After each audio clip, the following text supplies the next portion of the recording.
Basically, what we wanted to do today was give you a little brief outline on what Freetown looks like and some of the challenges that we'd be dealing with in terms of um, trying to acquire land and to construct in terms of low-cost housing.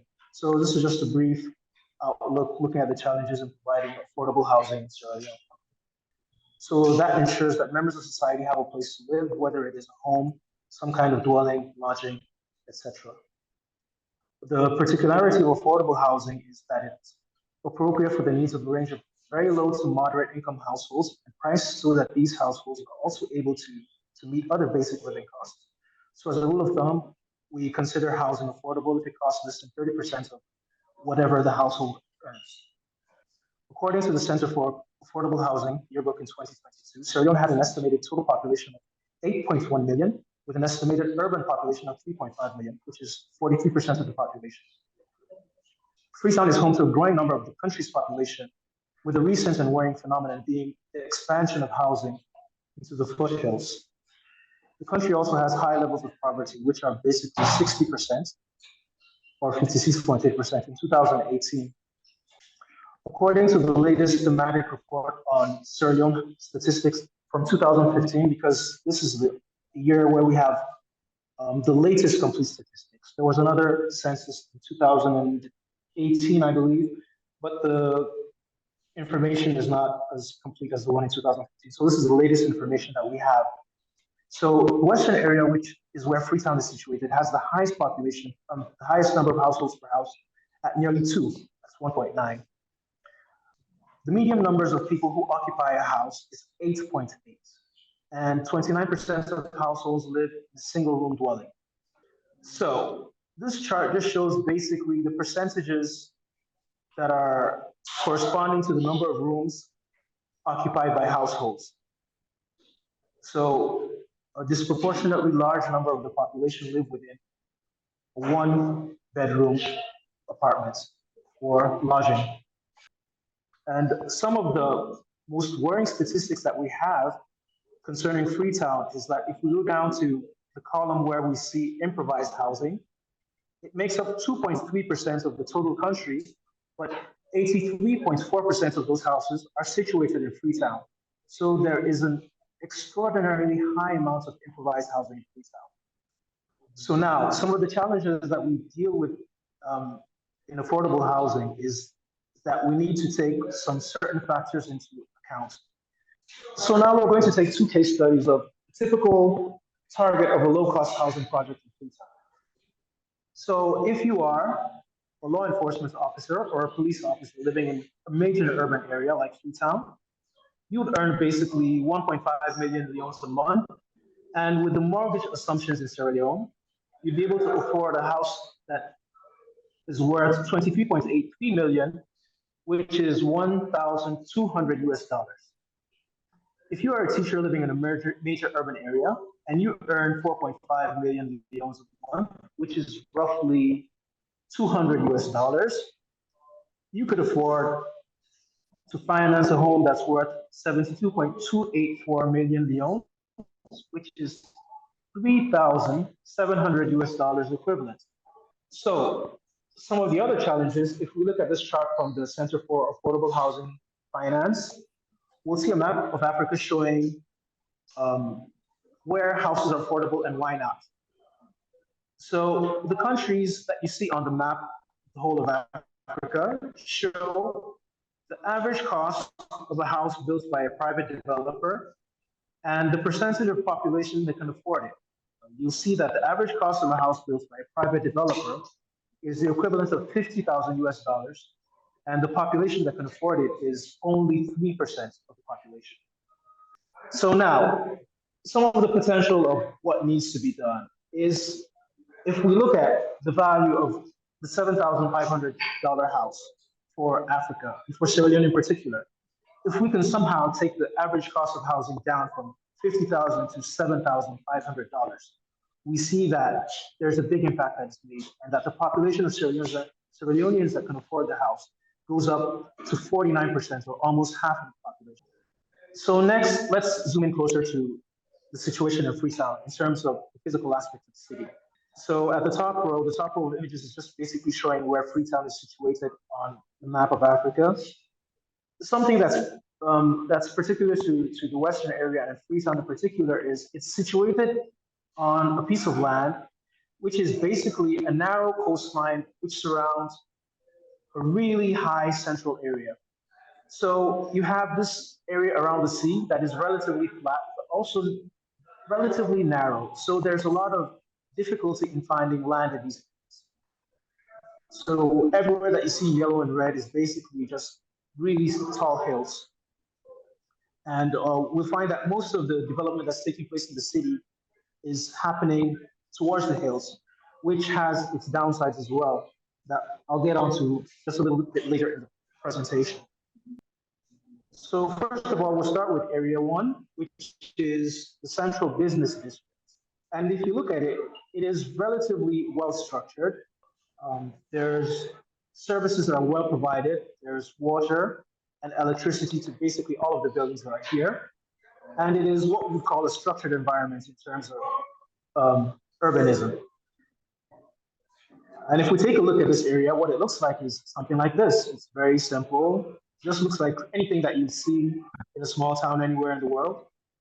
If you look at certain parts of the city, there seems to be no rhyme or reason of how people construct in terms of the how, in terms of the heights, in terms of the looks of the buildings. It's sort of a bit like a free-for-all. So you can basically find in a small area houses of varying different heights, densities that vary wildly from one area to another that you can see on the left.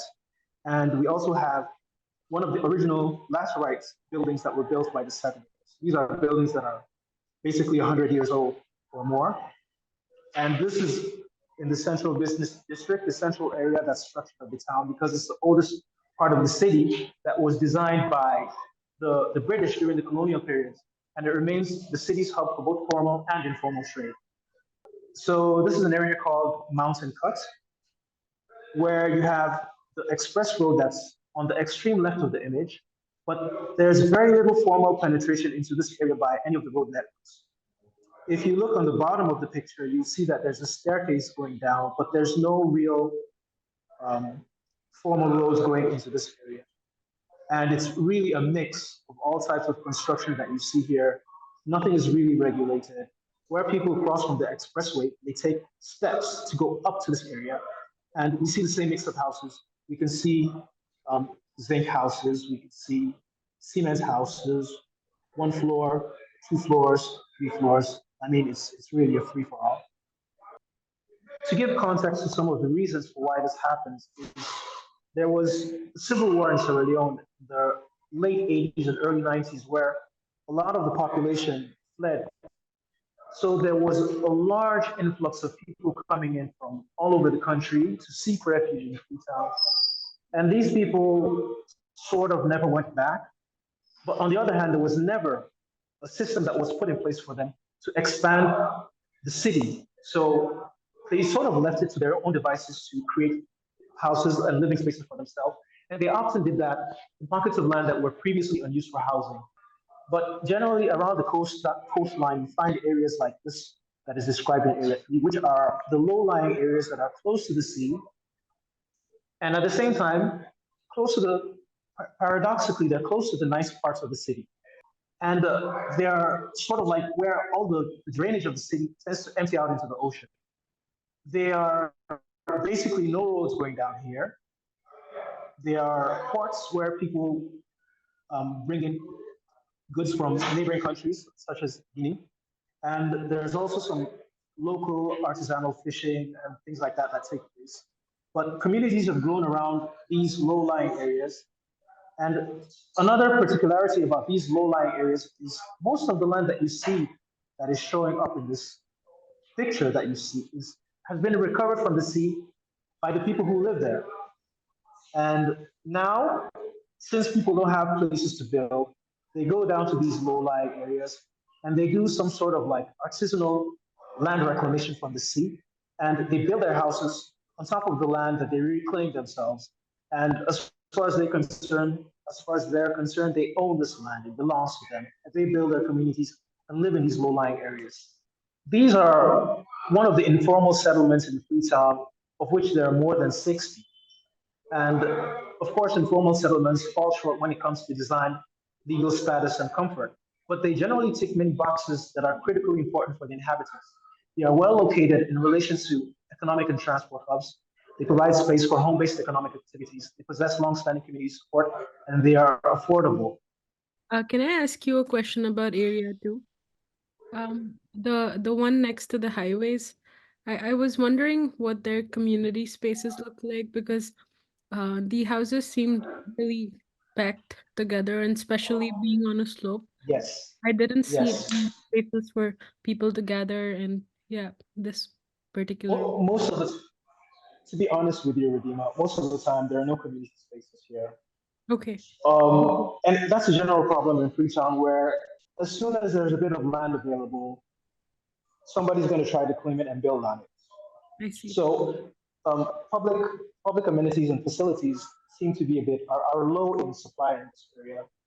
And it looks like because people have built these houses themselves, there's a huge Mhm. lack of use of vertical space. Most of these houses seem like they're one story. Yes, yes, yes, that's true. That's Mhm. exactly right. So I mean, these are sort of like the informal low cost houses that people build for themselves. They don't have the money to build a structure that can support a second or a third floor. So they just get something that covers their roof. Then that's the end of the day. Right. So this is another one of typical areas in Area 3. This area is called Susan's Bay, and it's a very vibrant informal settlement with a lot of businesses, a lot of commercial activity, a lot of community. And it's this area of the city that we visited with our students, I think it was 2 years ago, where we're able to really meet the people.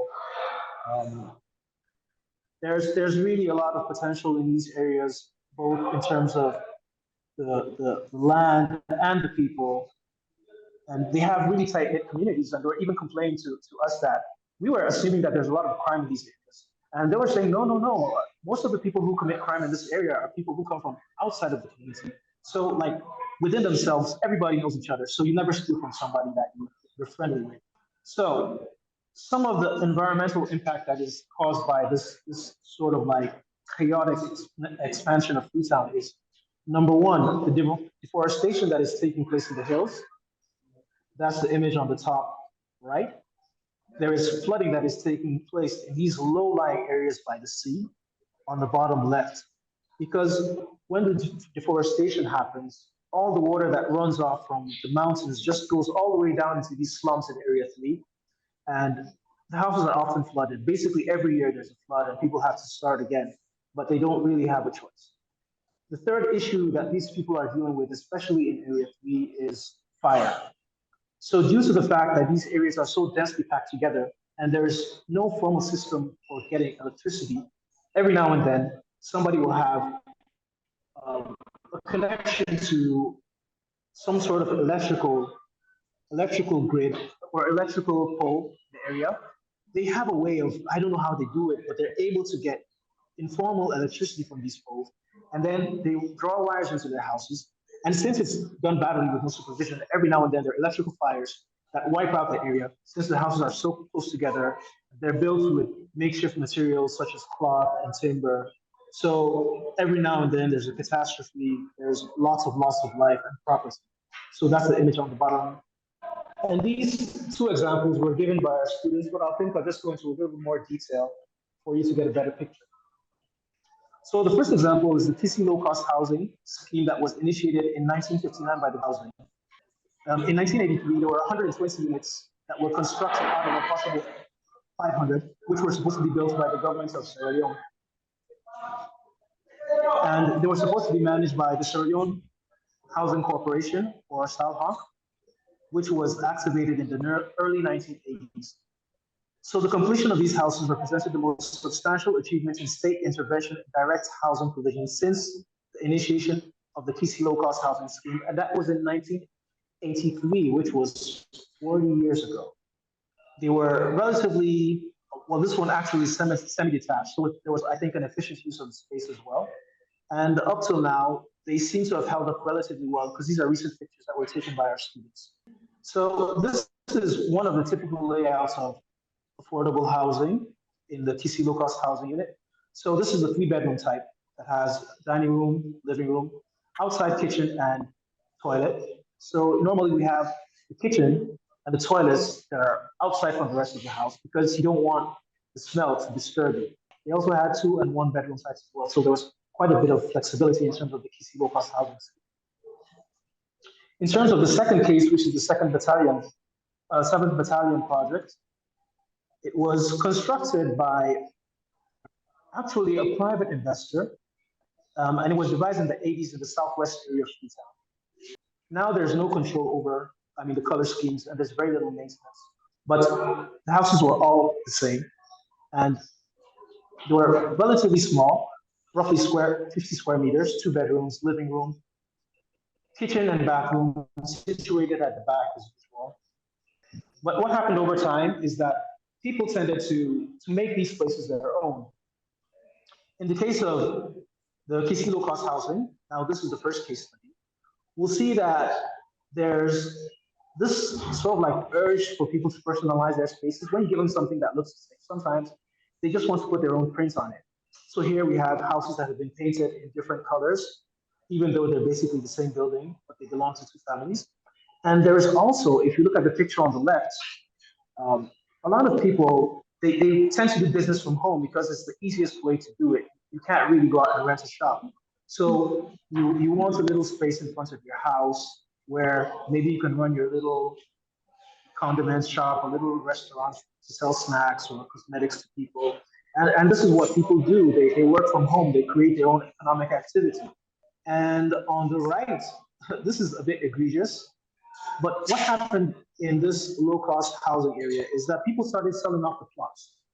So you'll see this weird juxtaposition between the 2 buildings. And what happened at the back actually is that somebody bought 2 houses, a semi-detached house, and they demolished it and they built their house that has nothing to do with the low-cost house.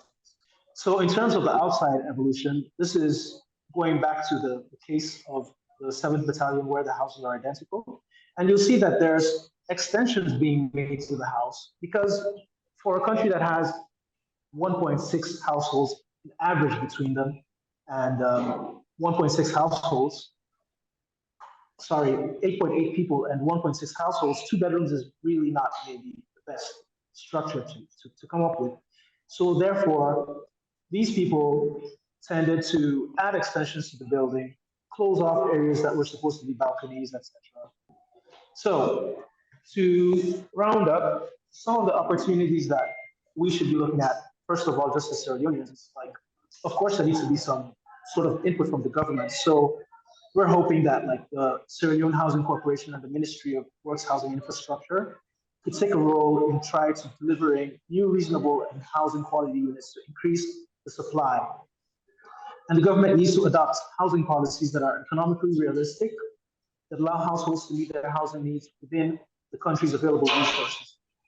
And on our side, we need to adopt appropriate low-cost building technology along with progressive building approaches. And this will also involve the reducing of plot sizes for housing, including the standards for infrastructure to make them cheaper and affordable so that residents are able to incrementally build their own houses, perhaps. So as I was saying, there is an estimated housing deficit of nearly 300,000 units, and this endeavor will promote local industries to create more jobs and improve the national economy. And this is an example of Sierra Leone, but I'm sure that there are a lot of developing countries that are more or less in the same boat as we are.